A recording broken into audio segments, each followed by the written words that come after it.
Olá pessoal, professor Wander Andrade, vamos agora para a nossa aula de número 2, aqui no nosso curso de Direito Condominial, aula essa que nós falaremos, portanto, sobre aspectos históricos do condomínio edilício, também algumas inserções de temas relativos à sua natureza jurídica, conceito, seu posicionamento no direito propriamente dito. Quando falamos, portanto, meus amigos, em história ou aspectos históricos do condomínio edilício, nós estamos nos referindo às referências mais remotas, mais distantes da figura do condomínio edilício e, portanto, chegamos mesmo até a própria antiguidade. Os romanos, que foram gigantes no direito civil, eles que nos deixaram um grande legado a partir do Corpus Iuris Civilis e a produção muito importante, inclusive no âmbito pretoriano, no âmbito dos tribunais romanos, esses mesmos romanos, a partir do direito romano, construíram institutos jurídicos tais como o dominium e o condominium. O dominium era a propriedade e o condominium era a propriedade conjunta. Para os romanos, este dominium ele era um direito absoluto e daí deriva a ideia de quem detém a propriedade. Vamos deixar claro, para os romanos, domínio é sinônimo de propriedade, e esse conceito chega até os dias atuais. Por isso que você pode afirmar que quem tem domínio tem a propriedade, quem é titular de domínio é titular da propriedade, e por isso que você fala também em condomínio, imaginando que essa propriedade possa ser de mais de uma pessoa. Logicamente que quando falamos do condomínio edilício é uma estrutura muito mais avançada, porque estamos nos referindo à possibilidade de unidades próprias, particulares, individuais, em meio a uma área comum de copropriedade e de condomínio, que são as chamadas áreas comuns, mas para os romanos, essa ideia de domínio também traduzia a concepção de que o titular de domínio ele podia ter direitos inerentes à própria prerrogativa de propriedade. Ou seja, segundo os romanos, o titular do domínio ele tinha o ius fruendi, ou seja, ele podia fruir da coisa, retirar frutos da coisa, e hoje nós chegamos aos aluguéis como frutos da coisa. O titular de domínio ele poderia usar a coisa, ele tinha o ius utendi, o direito de usar a coisa. O titular de domínio ele tinha o ius disponendi, ou seja, ele poderia dispor, alienar, vender, e hoje, vejam vocês, até hoje traduzimos essa ideia de que quem tem propriedade tem o direito de usar, tem o direito de fruir, tem o direito de dispor, mas para os romanos havia até o direito de abusar da própria coisa até o ponto de destruí-la.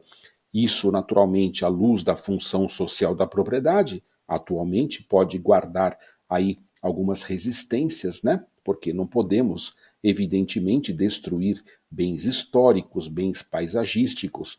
E nós vamos ver futuramente e brevemente que alguns condomínios, alguns edifícios nas mais distantes, longínquas cidades do Brasil são protegidas, inclusive, por leis, no sentido de que são patrimônio histórico, no sentido que são patrimônio artístico, no sentido que são patrimônio arquitetônico. Portanto, quando fazemos essa referência histórica e vamos até Roma, nós voltamos para os dias atuais exatamente para mostrar a razão de abordar essa questão histórica, né? Então, como dizíamos, os romanos construíram todos esses institutos e hoje nós somos exatamente contemplados com essa magnífica construção do direito romano e, nesse sentido, nós agradecemos aos romanos pelo importante legado. Mas o Código Civil Napoleônico, em 1808, ele traduziu lá no próprio código a importância da propriedade, a importância do condomínio, e as revoluções históricas que se sucederam, elas foram por demais também importantes para conformar a figura e a consolidação da ideia de condomínio. Por quê? Porque as revoluções, particularmente a Revolução Comercial e mais fortemente a Revolução Industrial, ela gerou aquele famoso êxodo do campo para as cidades. E nas cidades começam a haver propriedades conjuntas, começam a haver multipropriedades, e daí para a criação dentro das cidades do ambiente mais propício para os condomínios foi realmente um passo que se firmou ao longo da história, né? Vejam, chegando aqui no Brasil, por exemplo, nós temos duas figuras, né, dois grandes ícones da arquitetura brasileira, o edifício Sampaio Moreira, de 1924, o edifício Martinelli, de 1929. Esse edifício Sampaio Moreira, ele foi, apenas para vocês terem uma ideia, né, o primeiro edifício de múltiplos andares de grande porte na cidade de São Paulo. Está lá na rua Líbero Badaró, lá no centro da cidade de São Paulo. Esse prédio reconhecido, portanto, como o primeiro arranha-céu do Brasil, o primeiro arranha-céu da América Latina, ele chegou a ter, até hoje tem, 12 andares e 105 metros de altura. Naturalmente que ele foi posteriormente, né, rebatido, superado pelo edifício Martinelli, que veio logo em seguida, em 1929, e uma curiosidade desse edifício Martinelli é o fato de que ele disputava nessa época, 1929, com outro edifício lá no Rio de Janeiro, conhecido como A Noite.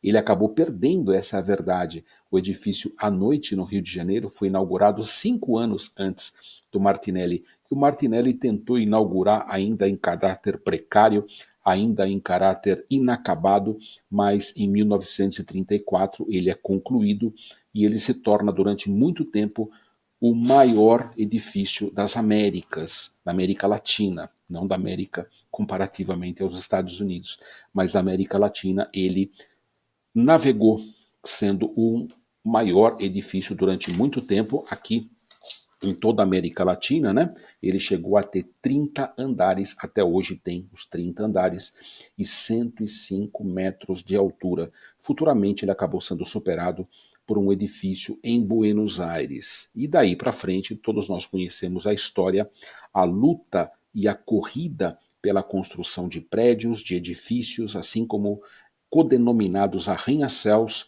e a estrutura jurídica que acabou se colocando de melhor forma para administrar esses edifícios são, de fato, os chamados condomínios edilícios.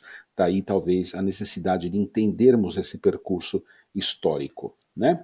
Muito bem. Agora, falando dos marcos legais que se sucederam agora já no Brasil, os marcos legais nacionais, importante mencionar, talvez, essas leis que estamos aqui referenciando. Inicialmente, o Código Civil de 1916, o Decreto 5841 de 28, a Lei 4591 de 64, muito importante esta Lei 4591 de 64, codenominada Estatuto do Condomínio ou Lei Caio Mário, atribuída, portanto, ao grande jurista civilista Caio Mário da Silva Pereira, o fruto, talvez, da sua engenhosa articulação e redação desta norma que esteve em vigor durante anos, regendo os condomínios edilícios no Brasil. Lembrando que esta lei continua em vigor, não no que diz respeito a parte incidente nos condomínios edilícios. Não, ela foi superada, ela foi revogada pelo Código Civil Brasileiro. Há quem diga que algumas disposições de seu texto ainda continuariam em vigor desde que não colidentes com o Código Civil Brasileiro. É um tema polêmico. Eu defendo a revogação total do Estatuto do Condomínio, conquanto hoje é o Código Civil Brasileiro que disciplina, é a grande lei de regência dos condomínios, né? Agora, como eu dizia, a Lei 4591/64, ela continua em vigor em sua segunda parte, quando ela diz respeito às incorporações imobiliárias. Nesse tocante, ela continua válida plenamente. O Código Civil Brasileiro, por sua vez, no capítulo do condomínio edilício, sofreu recentemente duas grandes modificações, duas importantes alterações legislativas.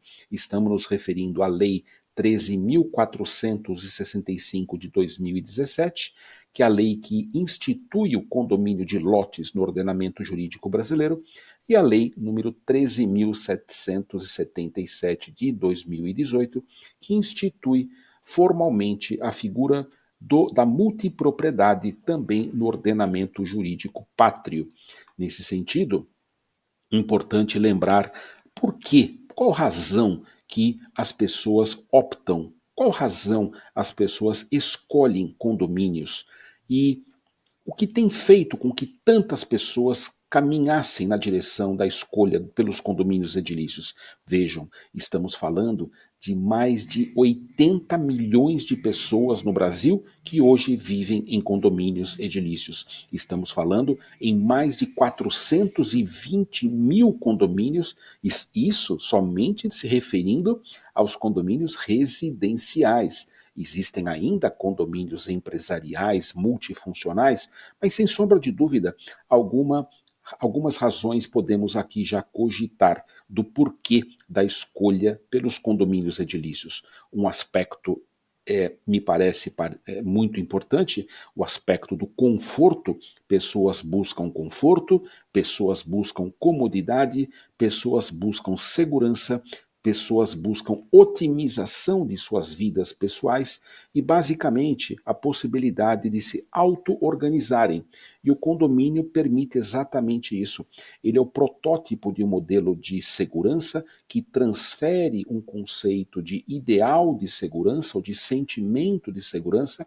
Daí porque nós vamos ver também que no campo da gestão condominial, assuntos como gestão da segurança vão ocupar aspectos por demais importantes, por demais relevantes e vão impactar a área jurídica. Por quê? Porque nós vamos ter questionamentos, por exemplo, se furtos e roubos no interior do condomínio, a quem se atribui a responsabilidade? Seria o condomínio responsável por furtos e roubos ocorridos no ambiente do condomínio? Só para apimentar o debate do que vem pela frente em termos de informação no que diz respeito aos impactos da segurança, que é um dos aspectos que tantos condôminos atualmente e desde sempre procuram quando optam por viver em condomínios edilícios, não é? Ok. O que é, portanto, condomínio edilício? Vamos agora, nesse momento, definir precisamente o conceito de condomínio edilício. Segundo o artigo 1331 do Código Civil, o condomínio edilício é uma conjunção de propriedades, sendo uma delas uma propriedade comum e a outra uma propriedade privativa ou autônoma. Nesse conjunto, nesse contexto em que existem conjuntamente propriedade autônoma e propriedade comum, cada condômino é titular, com exclusividade da unidade autônoma, e titular de partes ideais das áreas comuns. Portanto, a título de ilustração, imaginando-se um prédio de apartamentos, quando o proprietário de cada uma daquelas unidades adquire um apartamento, ele adquire uma unidade autônoma, uma unidade privativa ou uma unidade particular, onde ele exerce domínio pleno, onde ele é o proprietário exclusivo, mas simultaneamente ele também é proprietário da área comum. Só que a área comum ele não é proprietário exclusivo, ele é um proprietário conjunto, ele é um proprietário em comunhão, ele é um proprietário em condomínio, ou seja, ele não tem a propriedade em sua integralidade. Ele não tem, portanto, a condição de único e exclusivo proprietário. Ao contrário, ele tem uma fração ideal daquela propriedade, daquela área comum. Também por isso, né, ele vai ter que cumprir com alguns deveres de condômino, seja para o fato de viver nesta área, nesta estrutura chamada condomínio edilício, seja para o fato de fazer com que possa ocorrer a devida manutenção da área comum, dentre tantas outras expectativas que se espera através da arrecadação dos valores necessários ao pagamento das despesas relativas à gestão do condomínio edilício, em particular a gestão das áreas comuns. Também, uma curiosidade, né? Sabemos nós que aquilo que está dentro da sua casa, dentro da sua propriedade, você exerce domínio sobre estas coisas. Se você quiser um dia, né, pegar a sua carteira pessoal aqui, né, a sua carteira e você falar, quero furtar minha carteira, vou subtrair minha carteira. Você não pratica crime algum. E por que não pratica? Porque o Código Penal, ele afirma no seu artigo 155 que o crime de furto é subtrair coisa alheia. Para ver o crime de furto, você tem que subtrair coisa que pertença a outra pessoa.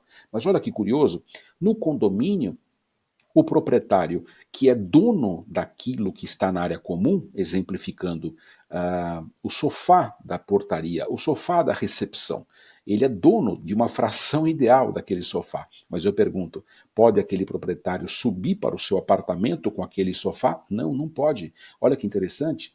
Vizinho ao artigo 155 no Código Penal, existe o artigo 156 do Código Penal, que é o furto de coisa comum, em que pese que tudo aquilo que está na área comum pertencem a todos, o condômino não pode subtrair aquele bem para dele fazer uso exclusivo. Caso ele assim o faça, ele está praticando um crime previsto no artigo 156 do Código Penal, tudo isso para comprovar a importância do bem comum que se coloca ali na área comum à disposição de todos os condôminos, que podem utilizá-lo sim, mas não podem fazê-lo com absoluta exclusividade, tá certo? Muito bem.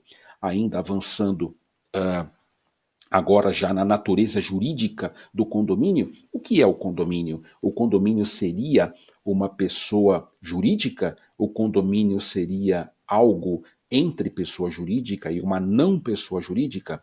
Hoje há vários entendimentos a respeito, mas aquele que nos parece prevalente é de que condomínio não é pessoa jurídica.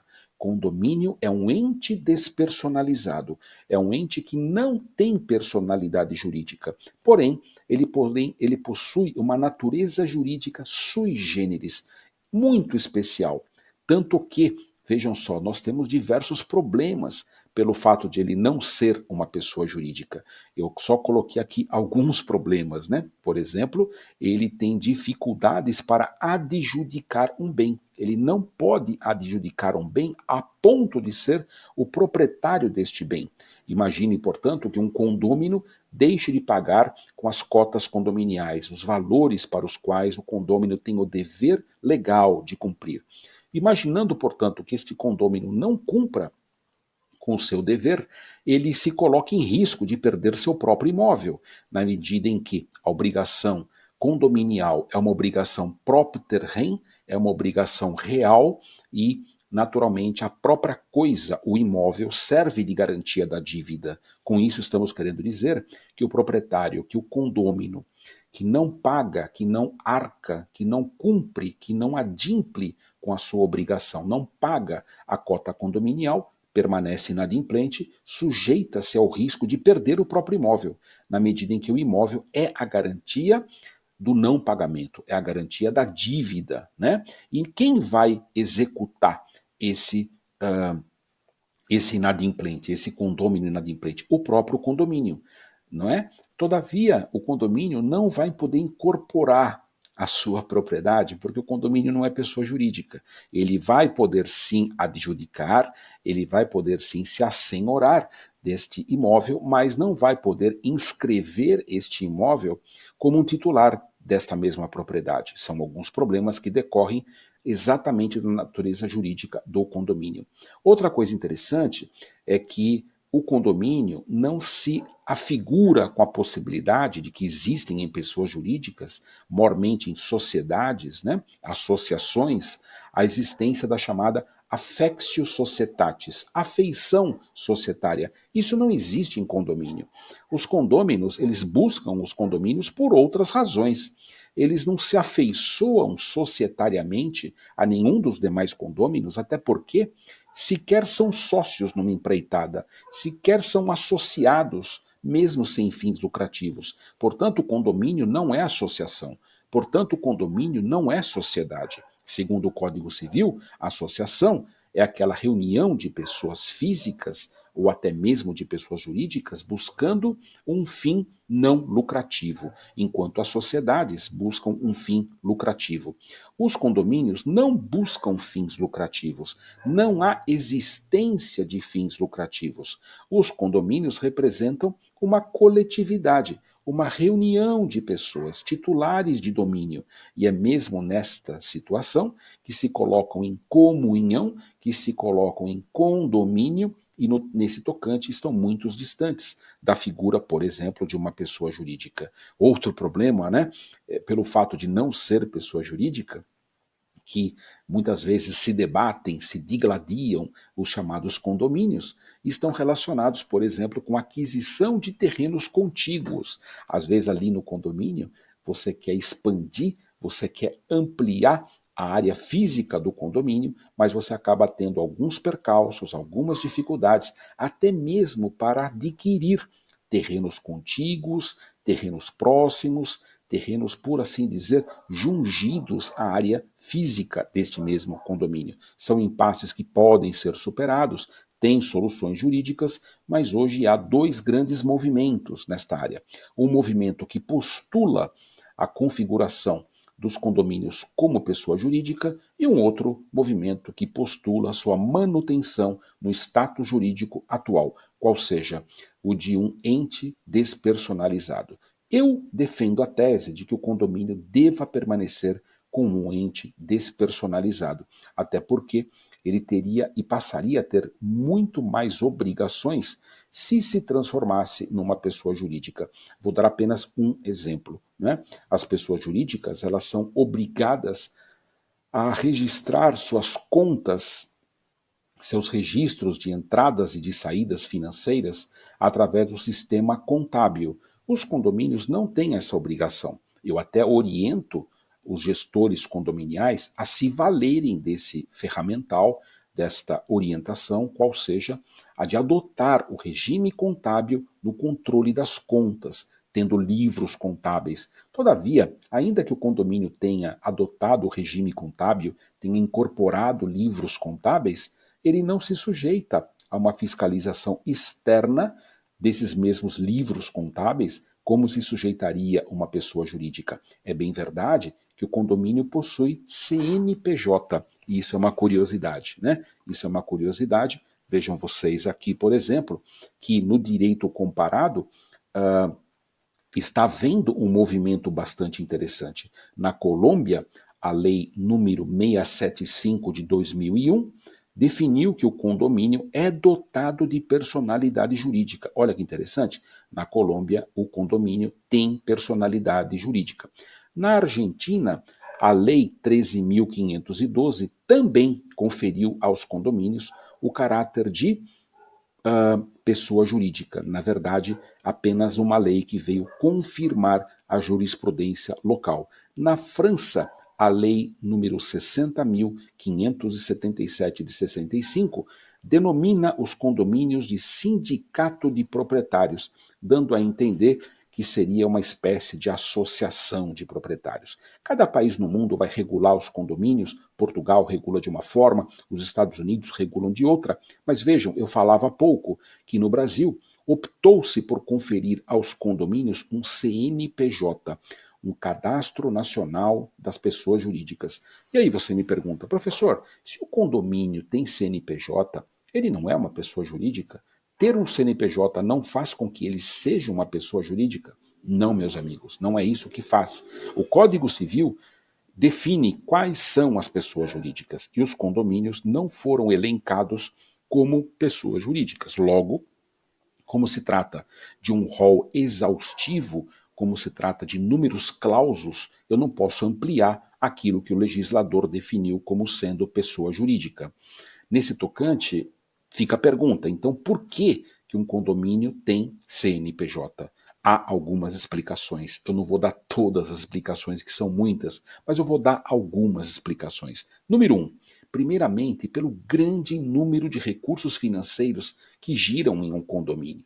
Condomínios possuem contas bancárias, alguns condomínios possuem investimentos, alguns condomínios possuem recursos posicionados em contas ou investimentos em bancos ou mesmo em entidades financeiras.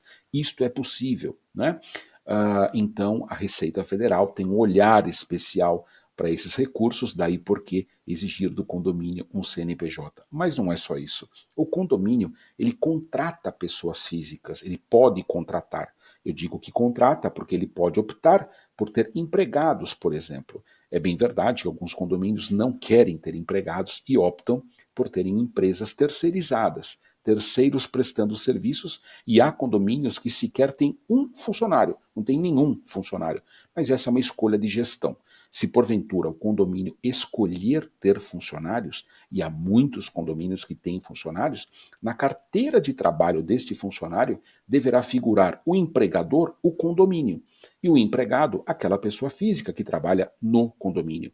Esta pessoa física não é empregada dos condôminos, e exatamente uma das razões do condomínio ter CNPJ, para ele poder figurar numa carteira de trabalho, metaforicamente falando, como sendo um empregador. Eu falo metaforicamente falando porque a carteira de trabalho está acabando, está com os dias contados, né?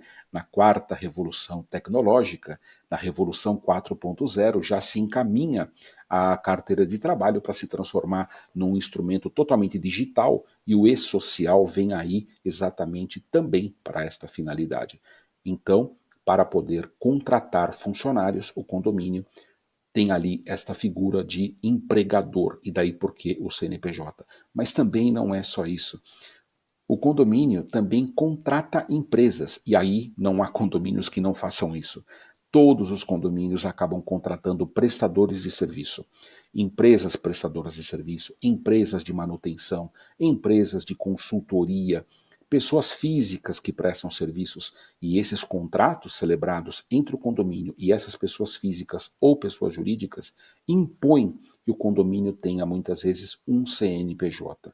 Portanto, vejam vocês que são muitas as razões pelas quais um condomínio é inscrito no Cadastro Nacional das Pessoas Jurídicas. Todavia, ele permanece sem ser uma pessoa jurídica. Repito que tanto no movimento externo, como no direito comparado, como também no próprio país, no próprio Brasil, há movimentos legislativos voltados para a configuração do condomínio como pessoa jurídica, entendendo ser esta a melhor posição jurídica, de sua natureza jurídica.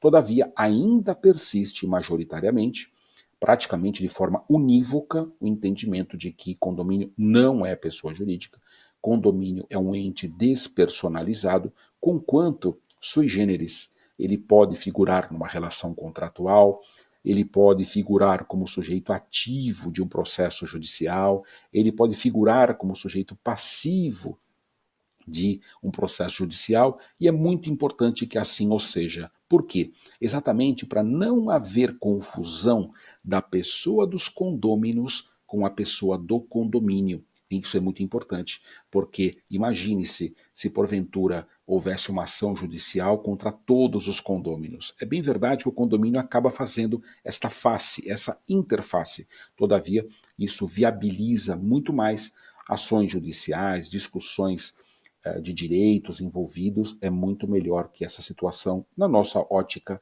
persista. Portanto, tenha você também este conhecimento, esta informação. Tudo bem, pessoal? Com isso, nós terminamos esse nosso segundo encontro. Mais uma vez, eu volto aqui à tela lembrando a questão do direito comparado e termino aqui dizendo mais uma vez obrigado, deixando meus contatos com vocês para que qualquer dúvida relativamente a esse conteúdo possa ser saneada, identificada e subtraída para que você não persista sem nenhuma dúvida, que você permaneça sem nenhuma dúvida. Portanto, nos consulte, muita coisa pode chegar de dúvida depois do nosso encontro, depois da nossa aula, e nós estamos sempre dispostos a te ajudar. Esse curso não se esgota aqui, nesse nosso encontro, mas ele prossegue nos contatos que teremos sempre enquanto colegas, enquanto estudiosos e pessoas que amam o direito condominial. Não é isso? Muito bem. Nos vemos no próximo encontro.